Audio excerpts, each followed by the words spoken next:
All right, I'm Dave.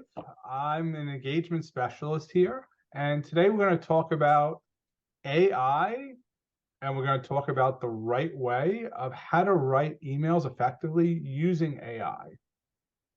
So I put together some examples to show everybody. I'm going to put the slides in chat. Hold on a second. So if anybody needs the slides, I don't really reference the slides a lot, but I am recording the session so we have a record of it we always can go back to. So I've been playing with AI for a while as I was looking for better ways to write.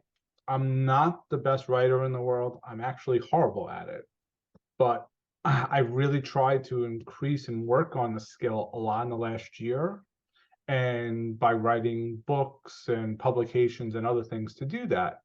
But I figured out a cheat, and I wanted to show you how I cheat at basically writing emails and other letters. So I said, let me put this session together on AI to show you how I use AI to do that, because that's a better way to do it. And also, if we could all have a personal assistant in our pockets without Stony Brook paying for it, why not? And it's free. So I said, let's try it. Just so you know, it's an interactive session. We've already started talking about records or anything else. Put anything you want in chat.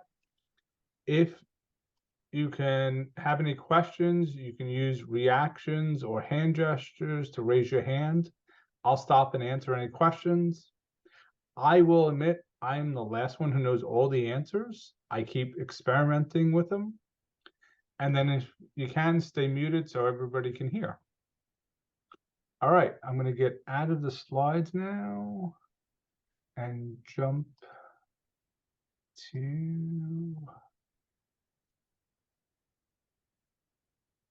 Okay, so if you guys don't know how to get into the ChatGPT or Bard, ask me after and I'll get in. This is ChatGPT.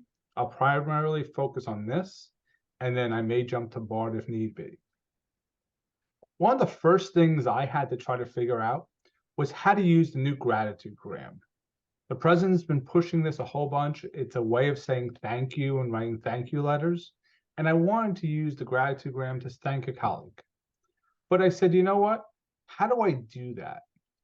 So I could go write a quick thank you, but I said, you know what? Let's ask AI to do that.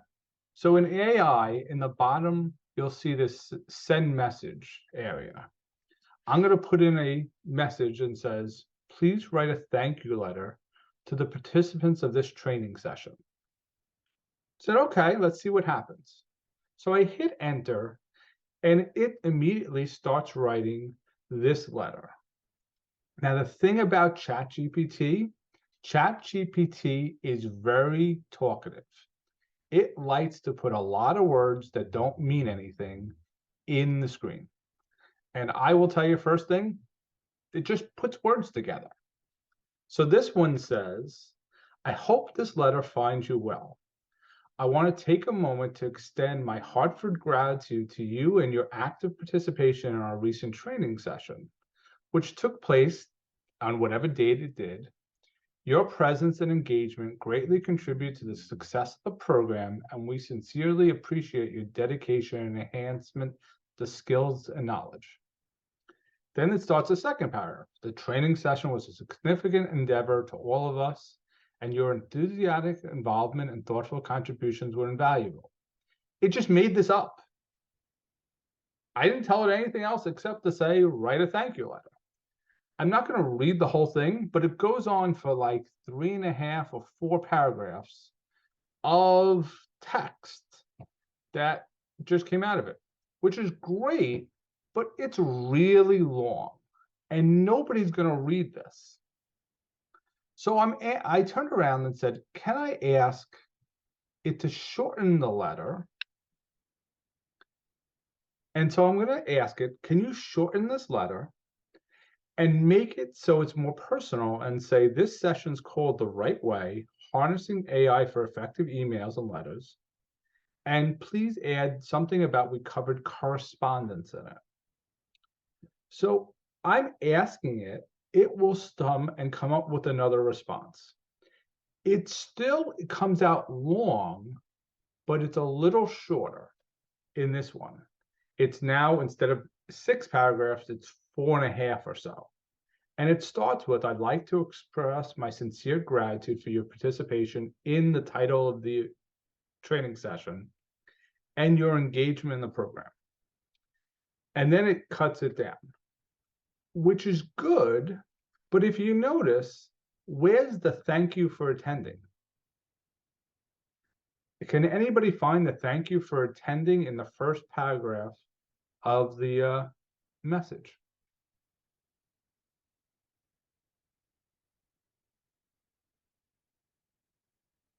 I don't see it.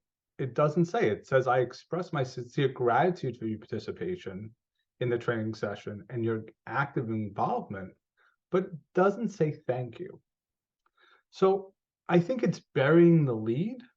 So anybody knows anything about marketing, you want to have the lead go up front. And I can run another class on marketing and how AI I use for marketing our events and everything else. But I'm going to ask it, say it's a good letter. Now, one thing you should know about AI, don't be nasty, rude, or anything else. If you're positive to AI, AI would be positive to you. I've seen people be a little bit harsh with it. It kind of goes wonky and sometimes doesn't give you the nicest responses. And I've learned from doing this, if you be positive, it helps. So be positive. So I'll say this is a good letter, but buries the lead, which is a thank you. Can you please bring this to the beginning and give it more attention? So I say that, and then it will go, and after it writes all this, and say, I would like to begin this letter by expressing my sincere gratitude for your participation and your presence. Did it better, but didn't do great. This is one way you can use it. I can really change it and say, can you make this 3 lines?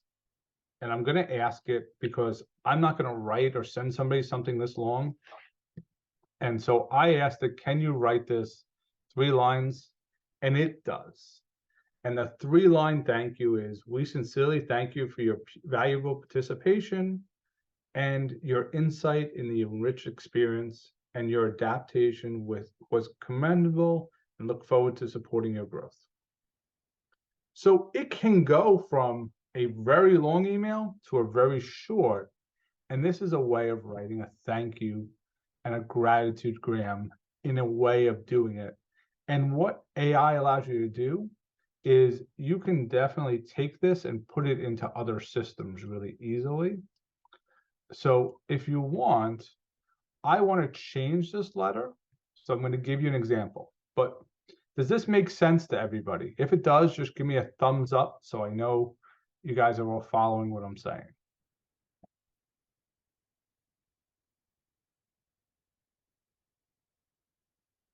All right, I got some thumbs up. Thank you so much. So why AI is so powerful, especially with emails, you can take it out. So there's this little clipboard right here. Corinne, you have a question. Go ahead. Oh, nope. There's a clipboard right here that allows you to copy the email. When I do that, and I can copy the long one also. So if I copy the long one, it doesn't matter which one I copy. I'm going to bring up Word.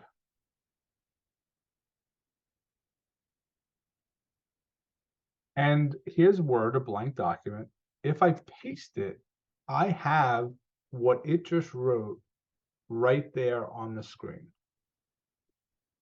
That's great for writing things when we need a personal assistant, because now all I have to do is edit what was done. I no longer have to actually write anything.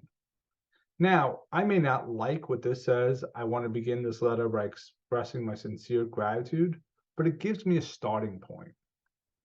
a lot of people think about how we think from a brain and a psychological viewpoint. When we have something we can edit, we're able to write better than when we come up with something from scratch. So that's what AI gives us as a way of doing that. Does that make sense? Has anybody got questions on thank you letters or gratitude grams?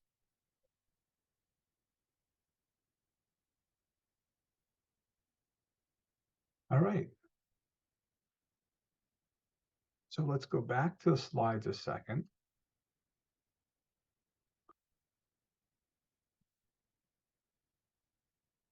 One thing you have to know about any AI you're using, they call prompts. Prompts is a word of communicating with the AI. It's an interactive way that we as humans interact with a model. We can do it in questions, put examples in, and other things, but they use this word called prompts. So I want you to be familiar with it as a way of communicating with any of the AI software. We're focused on ChatGPT and Bard today, but there's a number of different ways of handling it. But prompt is the word that they use, and I want people to know that. Glenn has, all right, we have a question. Julie, go ahead. No, I was just going to read Glenn, so go ahead. No, go ahead. I saw Glenn pop up, but if you want to read it, go ahead. Yeah. So Glenn asked in chat, how do you handle inserting confidential information? Do you just add those details in the editing process? So I would add it to the, great question, Glenn. I would add it in the editing process. I wouldn't put confidential information in an outside system because we have FERPA and other things we have to guided by. But if you notice, it can put in like blank spaces where you put information in. So I've used it that way where I've had it leave a blank and then I put it in the information later. Does that help, Glenn?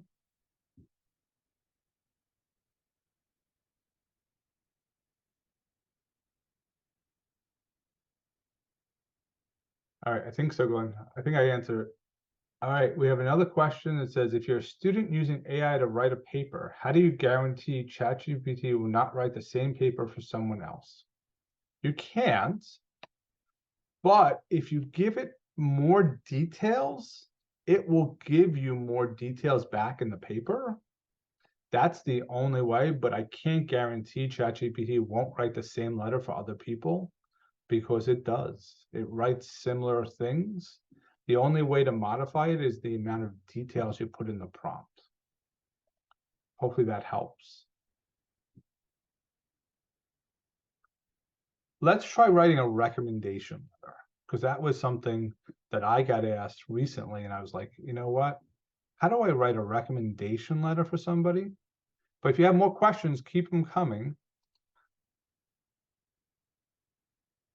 So recently I got asked, could I write a recommendation letter for somebody? And I wanted to write a recommendation letter and I wanted to be personal. And I wanted to see if ChatGPT could help me to do that. So I'm going to ask it bigger prompts of information. So this may help you with those other papers as a student. So I'm going to bring up a blank screen and say, please write a recommendation letter for Crystal. Crystal is a dynamic spark. She takes initiative where others wait for direction. She's an ability to process information quickly and offer solutions that allows us to offer more efficient services to the campus community. Her passion for students and her position makes us all better. So I put a lot of information in so that when ChatGPT generates it, it will make a better letter because it's more directed at some of the qualities about Crystal. So as you're doing this for letters, that's one way of doing it. Now, this is going to be a long letter. I told you ChatGPT is wordy and it will go on for a while. I'm not expecting to read all of this, but I'll go up to the top just to show you a little bit about what it did from a letter standpoint. So it did, to whom it may concern, I'm writing a letter to highly recommend Crystal, who's been a valuable member of the team. And then Glenn, if you see it, put your organization in, that's where I would put sensitive information in where it puts those prompts in. And you could ask ChatGPT to do that.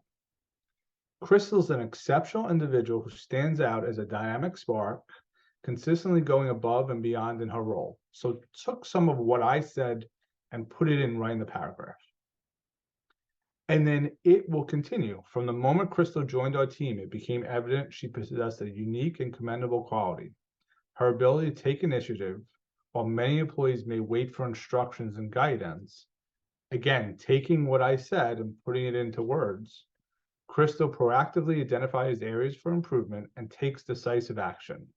This initiative has been a game changer. I didn't think of that word, but that was a great way of saying it for our department, enabling us not only to meet but exceed our goals and expectations.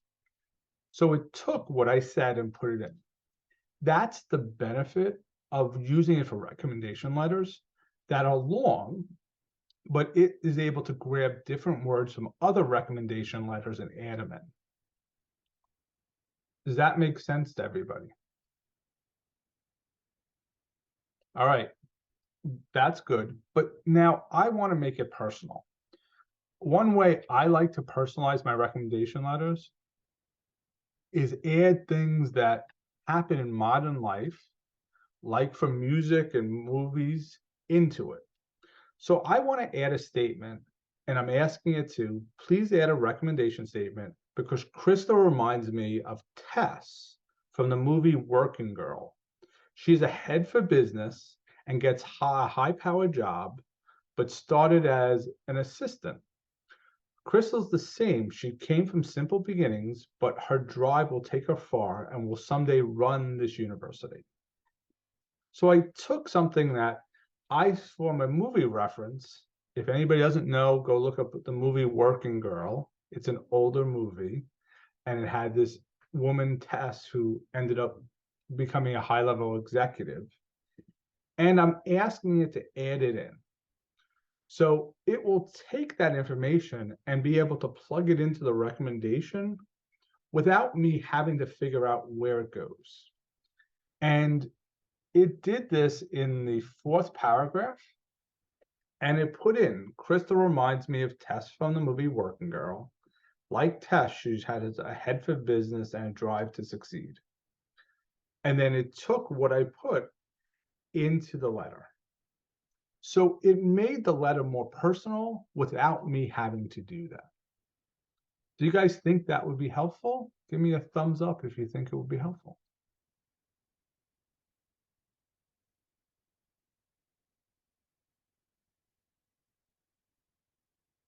Anybody have questions on recommendation letters?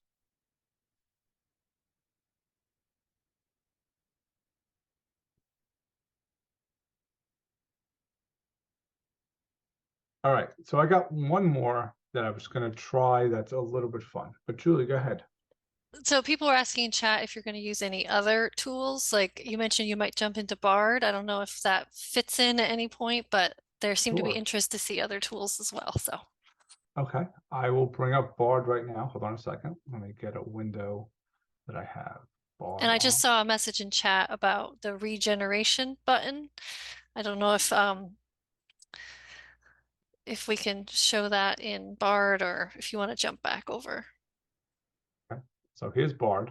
I can definitely show the same thing going on in Bard. So the regeneration button, if I can bring up any of my stuff, jumped out of ChatGPT. Hold on a second. Okay, let's get back into that.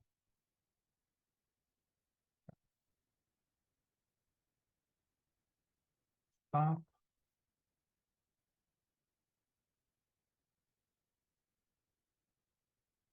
Regeneration is easy. Let's go to the small thank you here that we did before. If I click on regeneration, it will generate a different situation and will ask you, is it better or worse? So it says, thank you for your invaluable participation in the Right Way training. Your engagement made a success. And it says, is that better or worse? Does that answer your question about regeneration?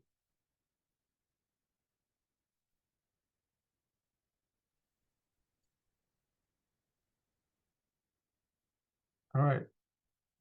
The other tool I had ready to go is Bard. So let me go back over to that.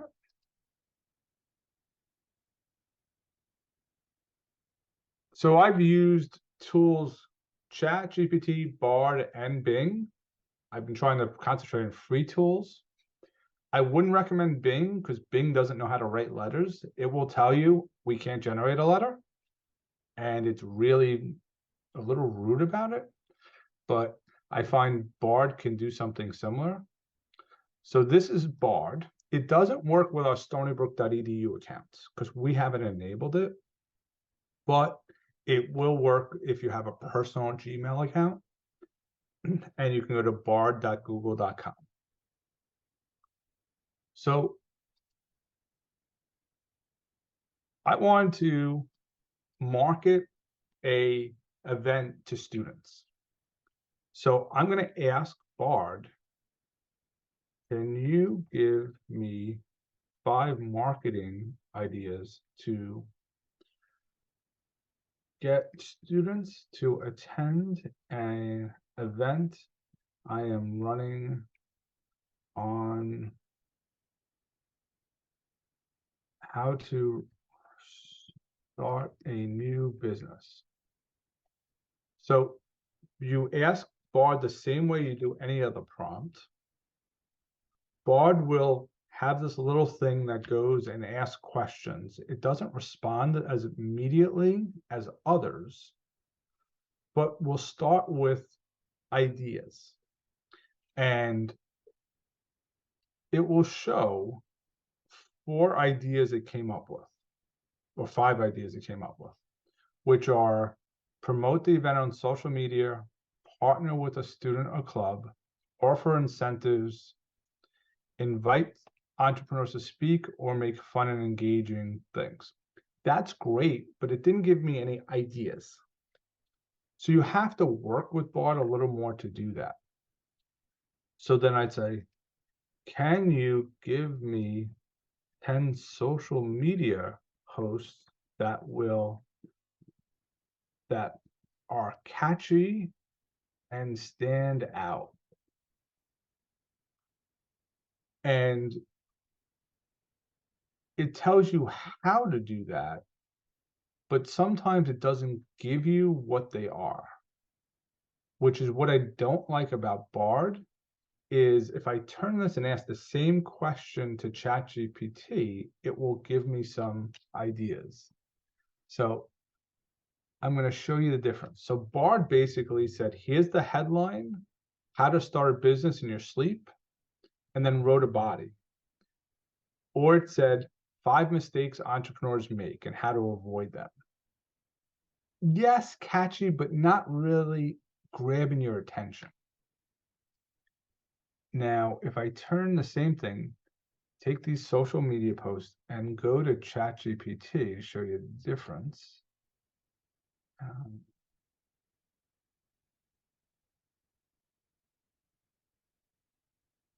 Where is my chat? Hold on a second. I got too many windows open, and I think ChatGPT closed on me.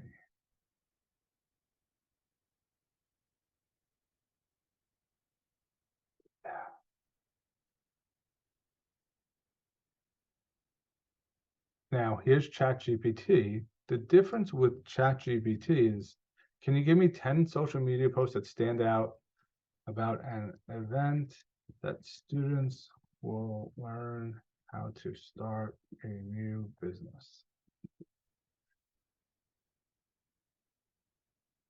So ChatGPT does it differently by starting to give you actual ideas that focus on getting students' attention. Get ready to launch your dreams. Join a dynamic event where students will learn A to Z for starting a new business. Don't miss out. So what it's doing in ChatGPT is taking that difference.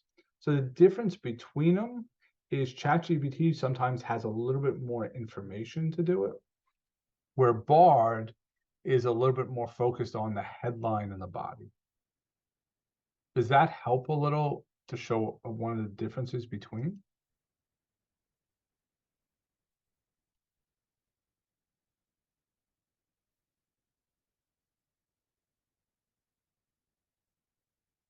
Another thing Bard does from writing emails and whatever else is if you wanted to have it write an email, it can do that. No worries, Cindy.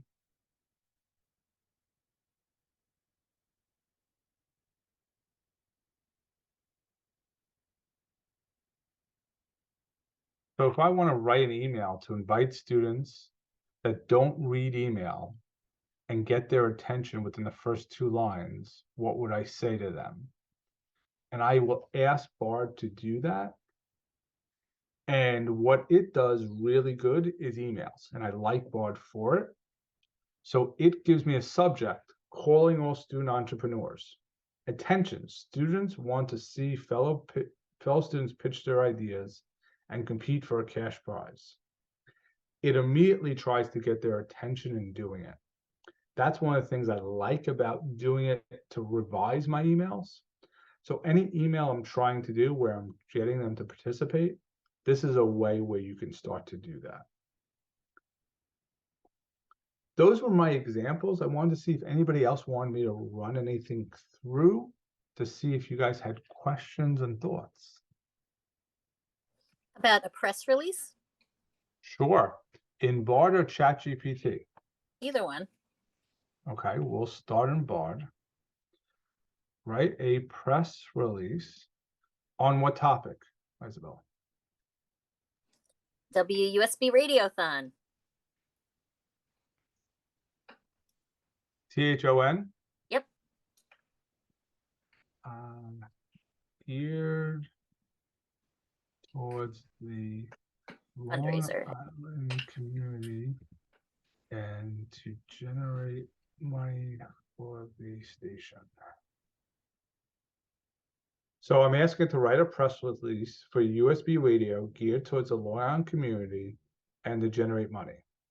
So it said for immediate release, USB Radiothon launches to support Long Island's independent radio station, Stony Brook, Pretty New good. York. Yep. So it does able to write press releases right really well. And I've seen that pretty good in both systems. So it's It really stole that from me. maybe it did, but then you didn't have to write it, Isabel. It did it for you.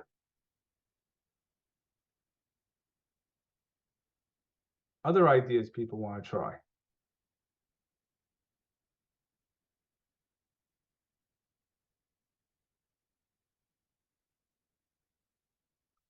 Will we be receiving access to Copilot in Office? I don't know what Copilot is, Glenn. It's Microsoft's integration of GPT in Office and Windows. So I don't know when it's going to be released into it. I know they're starting to bring things out more and more into the products. I would assume soon, but we'll do some research after. I'll get back to you to see if we know any sort of time frame on that. But also, Stony Brook hasn't enabled any of this stuff yet for our IDs. Like that's the problem with Bard. Our ID doesn't work. So if it's released, we have to make sure Stony Brook allows us to use it. So I've got another one. How about a travel expense justification? oh, that I like. Right? A travel expense justification on what? Would you go over? Hotel did you go over? Or just a justification? All right. Right, just a travel expense justification. Okay, so this is what Isabel wanted, and it's going on and saying, I'm writing to request an approval for reimbursement of travel expenses during my recent trip to the purpose of the trip, and it will include everything. Now, especially we have to put all our stuff in Concur, so this is a good way of doing it. I would want to write this a little different for Concur because you need justification for a specific thing. So it depends on the specific, like if your hotel's over because you're staying at the conference hotel and it's over the per diem, you have to go and do that. And I see Marie is shaking her head going, Sorry, oh, I got dropped out of the meeting. Sorry, I'm back. It's okay, Isabel. I just was saying on the travel justification, I hit it in to do just write a justification. And I put one here that I have on the screen, but it's not specific enough. Sometimes you need to do it with Concur. I was using the example of when you have to have a hotel justification because you're basically over the max the per diem, but you didn't rent a car because the hotel is basically adjacent to the conference center. Yeah. So So I'm doing student ones right now, but that's good. So you That's can good to- write a justification for a student to Student conference. attend the conference because they are associated with the organization and presented at the conference. And you can ask it and it will write one and basically give you different things Oh, and highlight. nice. So it said their reason they attended the conference, they presented for research, they had good networking opportunities, they gained professional development, they're promoting the university from a student perspective that shows how we're flagship and develops knowledge and dissemination so they gain insights. Yeah, that's great. I have to write like 10 of them, so that would be helpful. Just use it as a template. You know? Yeah, exactly. You can use it this way. So, Julie, you have a question? Yeah, there's just a few things that came into chat. One is asking which Bard or ChatGPT or something else is better to answer more scientific oriented questions. Do you have any thoughts on that? I think you'd have to experiment. I've seen people use ChatGPT for more the scientists. When I talk to my friends in physics, they like ChatGPT because it's able to think a little bit differently than I've seen Bard to do the back end. But I haven't done those deep scientific questions. But I know they figured out how to get it to go around its own system and ask it to say, please explain how a person will say this from a scientific versus an AI. And one of my friends gets really into all that, and I don't go that deep. Any other questions? Yeah, there was one other one that came in about ChatGPT and Stony Brook email accounts and the cost and whatnot. So I don't know how you're using it now, but do you want to talk a little bit on that? Sure. If you notice at the top of ChatGPT, it has ChatGPT 3.5 or ChatGPT 4. I don't own the paid version, which is -4. That's $20 a month. And it gives you data that's up to date till October 31st, 2023. The 3.5 version only has data going back to 2021. So there is a difference there. And what was the other part of the question? Well, just in general, how to access it with a Stony Brook email and if there's charging. There's no charging to it. To access it, send me an email at david.ecker@stonybrook.edu and I could sit down with you individually and show you how to set up an account to get into it. Dave, you have slides on that too from a different session, right? Or am I remembering do. wrong? Yeah, so maybe you can send them out to everyone afterward too. Yeah, I don't know if I walked through the whole process, but Okay. I think we talked about it in the spring session when we did this. Yes. So yeah.